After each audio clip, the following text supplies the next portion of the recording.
ఈరోజు వచ్చేసి మా ఫ్రెండ్ గారి లవ్ స్టోరీ చెప్తా. మా ఫ్రెండ్ గారు ఎంత ఆట కూడా చెప్తాను మీకు. యాక్చువల్గా ఒక అమ్మాయి వచ్చేసి తన కెరీర్ స్టార్ట్ చేస్తుంది అప్పుడప్పుడు స్టార్ట్ చేస్తుంది పాపం తను. కెరీర్ స్టార్ట్ చేద్దామనేసి జాబే ఏదో ఎంచుకుంది అనుకుంటా, జాబే అనుకుంటా, జాబ్ చేస్తుంది అప్పుడు. అయితే ఈడు ఎసంటోడు అంటే అమ్మాయి కనిపిస్తే చాలు ఈ నెంబర్ ఇవ్వాలి, తనతో మాట్లాడాలి, అటాచ్ చేయాలి, ఓ దొరుకోవాలి. వీని కాన్సెప్ట్ అంతే. వీడి పెళ్లి గిళ్ళని అన్నీ ఏముండవు వీని కథలు, కానీ వీడి కథలని. అయితే ఏమైంది, పిల్లని చూసిండు, మా అమ్మ ఈ పిల్ల బాగుందిరా నన్ను అడిగితే, సరేరా పిల్ల బాగుంటే నువ్వు ఎట్లా మ్యారేజ్ చేసుకోగలరా, ఎందుకు రా పిల్ల జీవితం ఆగం చేస్తావు. నేను లేదు మామ, పిల్ల మస్తుంది మామ, నేను పెళ్లి చేసుకుంటాం మామ, నువ్వు ఎట్లైనా సపోర్ట్ చేయాలంటే నేను ఈ విషయంలో రానురా, ఎందుకంటే నువ్వు ఇలాంటి నాకు తెలుసు, ఇప్పటికే నీ వల్ల నాకు ప్రాబ్లమ్స్ క్రియేట్ అవుతున్నాయి, నేను రాను నీ దగ్గరికి, నువ్వు ఏమంటే నువ్వు చేసుకో, ఏమైనా ప్రాబ్లం అయితే అప్పుడు ఫోన్ చేయి, నేను వస్తాను, అంతేగాని నువ్వు స్పెషల్గా పిల్ల జీవితం ఆగం చేయమంటే నేను రాను. ఇప్పుడు నువ్వు నిజంగా పెళ్లి చేసుకుంటావు అంటే చెప్పు, నేను మాట్లాడతా దగ్గరికి, వాళ్ళ ఇంటికి వెళ్ళి మాట్లాడతా. నేను అన్నా, సరే మా నేను పెళ్లి చేసుకుంటాను, నాకు అమ్మాయి అంటే చాలా నచ్చింది, అంటే ఇష్టము, నాకు బాగా నచ్చింది అని అన్నాడు.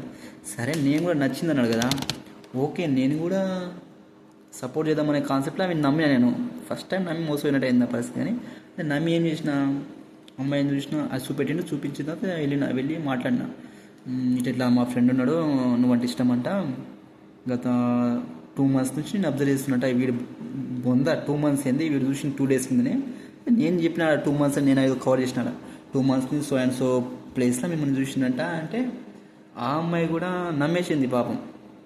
కెరీర్ స్టార్టింగ్ పాపం తనది. అయితే ఏం చేసింది, నమ్మేసింది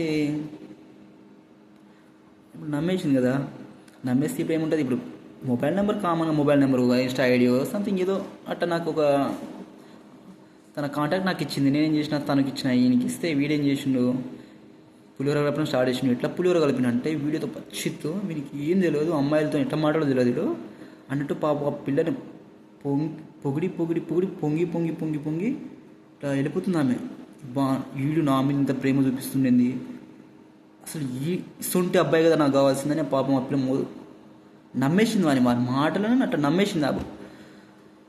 ఎట్లా అంటే ఇట్లా చెప్తున్నాడు కదా, అవన్నీ ఫోన్ చేసి నాకు చెప్తుందనా, నువ్వు ఒక పర్సన్ ఇచ్చినావు నా లైఫ్లోకి, మంచోడు అన్నాడు, ఇటువంటి పర్సన్ రావాలనుకున్నాను నేను, నా లైఫ్ మొత్తం చేంజ్ అయిపోయిందనా, ఇలాంటి అబ్బాయి కోసం నేను వెయిట్ చేస్తున్నాను ఎన్ని రోజుల నుంచి, నువ్వు అలాంటి అబ్బాయి నాకు పరిచయం చేసినావు, థ్యాంక్ యూ అన్నది.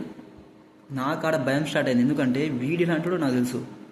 వన్స్ ఆ పిల్లకి ఆ విషయం తెలిసిందనుకో ఎట్లుంటుంది, ఆ పిల్ల ముందర నా ఇజ్జత్ అవుతుందని నాకు తెలుసు. ఏమైంది, కొన్ని రోజులు మూవ్ అని అయ్యిండు, ఎంత అయింది. కొన్ని రోజుల తర్వాత ఏం చేసిందంటే, ఓయకొదమన్నాడు పిల్లనంటే, ఆ పిల్ల డైరెక్ట్ నాకు ఫోన్ చేసి చెప్పింది, అన్న ఇట్లా అంటుందంటే అర్థం చేసుకోవాలి, ఆ పిల్ల నాకు ఫోన్ చేసి చెప్పిందంటే ఆమె నాతో ఎట్లా మూవ్ అని అవుతుంది అనేసి. మీరు వేరేలాగా అర్థం చేసుకోండి, బెస్ట్ అని అనుకోండి. ఆమె నన్ను అన్న అని పిలిచింది, తనకి ఎవరు అన్నలు లాంటిది ఎవరు లేరంటే, అంటే నన్ను అన్నలా, ఆమె ఏ ప్రాబ్లం ఉన్నా నాకు చెప్పేసింది కదా, ఓకే అట్లా చెప్తుంది కదా, అన్న అంటే అన్నట్టే బిహేవ్ చేసినాము. అన్న ఇట్లా రమ్మంటుండు, ఏంది అన్న అంటే,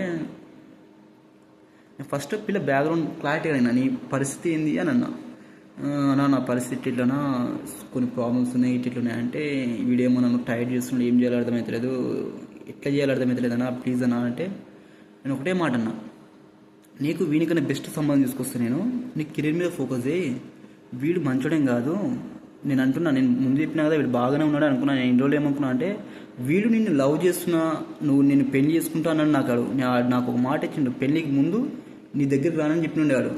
అయినా వాడు పెళ్ళికి ముందు నీ దగ్గరికి వస్తున్నాడంటే నేను దాన్ని యాక్సెప్ట్ చేయను, నువ్వు వాడిని వదిలేసి నీకు వానికి బెస్ట్ మ్యారేజ్ పర్సన్ తీసుకొస్తాను నేను చెప్పిన. అప్పుడు నేనేం చెప్పినా, ఆల్రెడీ క్లారిటీ చెప్పినా, నేను తప్పు చేసినా, నీ సో అండ్ సో నా ప్రాబ్లం వల్ల మీరు ఇద్దరు మీట్ అయ్యారు, నేను నాకు ఒక ఛాన్స్ ఇవ్వండి, దీని మొత్తం నేను రిపీట్ కాకుండా చూసుకుంటే, నేను రిక్వెస్ట్ చేసుకుంటున్నా, అమ్మాయికి రిక్వెస్ట్ చేసుకుంటున్నా, వీనికి ఫోన్ చేసి నేను వేసుకున్నాను, అరే నువ్వు ఇట్లా చేస్తామైంది అనేసి. ఎందుకంటే పిల్లకి ఏమైనా అయితే మొదటిగా ఫేస్ చేసి నేను, ఎందుకంటే నన్నే చేస్తారు బొక్కల, నాకు ఆ విషయం తెలుసు. వీనికి అంటే నేను అరే వద్దురా నువ్వు అన్ని చార్జీలు చేస్తావురా, వద్దురా, పిల్ల జీవితం ఆగమవుతుంది, పిల్ల ప్రాబ్లమ్స్ ఉన్నారా, ఎందుకు వాళ్ళ ఫ్యామిలీ ప్రాబ్లమ్స్ ఉన్నాయంటే ఆమెకి, ఎందుకు డిస్టర్బ్ చేస్తావని నేను, లేదు మామ నేను అనుభవిస్తున్నాడు. నేను ఈ పిల్లకి కూడా ఫోన్ చేసి చెప్పేసిన కదా, చెప్పేసిన తర్వాత అంత క్లారిటీ అయిపోయాను, వీడి సొంటోడు, వీడి సో అండ్ సో రకం ఏడో నేను చేసుకోడు తల్లి జాగ్రత్త అన్న. ఏ అమ్మాయి అయినా సరే ఏం చేయాలి? ఒకటి చెప్పినప్పుడు వినాలి ఫస్ట్. వీడు ఎందుకు చెప్తున్నాడు, వీడు మంచి చెప్తున్నాడా లేకుంటే వీని స్వార్థాన్ని చెప్తున్నాడా ఫస్ట్ థింక్ చేయాలి. నా స్వార్థానికి నేను చేసేంత సీన్ నాకు లేదు. ఎందుకంటే నాకున్న ప్రెజర్కి నాకున్న టైంకి నేను ఆ పిల్ల 4 సార్లు ఫోన్ చేసి ఒకసారి ఫోన్ చెప్పాను. నేను నాకున్న ప్రెజర్కి నాకు దోలు తిరిగిపోతుంది. అసలుంటిది ఈమె ఎట్లా థింక్ చేసిన అర్థం కాలే. కానీ వెళ్ళింది తల్లి, పోయింది, పోయింది, అంతా అయిపోయింది. కరెక్ట్ 6 months తర్వాత అన్న మ్యారేజ్ చేసుకుందాం అనుకుంటున్నా, వాడేమో వదిలేస్తా, ఇది చేస్తా, అది ఇది అంటున్నాడు అన్నది. సరే నేనేం చేస్తా అప్పుడు? నేనేం చేయాలి అప్పుడు? నేను ఆల్రెడీ క్లారిటీ చెప్పినా కదా, వీడి ఇసొంటోడు నీకు సెట్ కాడు, ఇట్లా ప్రాబ్లమ్స్ క్రియేట్ చేస్తాడు, నీ వల్ల నువ్వు వాడిని ఫేస్ చేయలేవు అని క్లారిటీ చెప్పినా. ఇది ఏం చేసింది ఆ పిల్ల అంటే పిఎస్కి పోయింది. వీడు నన్ను యూజ్ చేసుకున్నాడు, నా దగ్గర ప్రూఫ్ ఉన్నాయని కూర్చుంది ఆ పిల్ల. ప్రూఫ్ ఎవరు అనుకుంటున్నావు?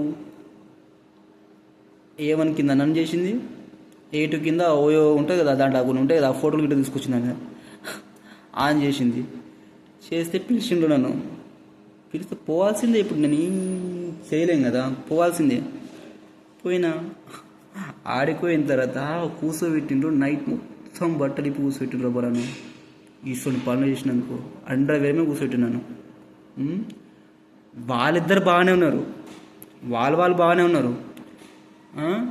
తర్వాత నన్ను బట్టలు తీసుకుంటూ నైట్ మొత్తం కూర్చోబెట్టిన తర్వాత పొద్దుగాలేమో వారిని ఇచ్చి పంపించిండ్రు.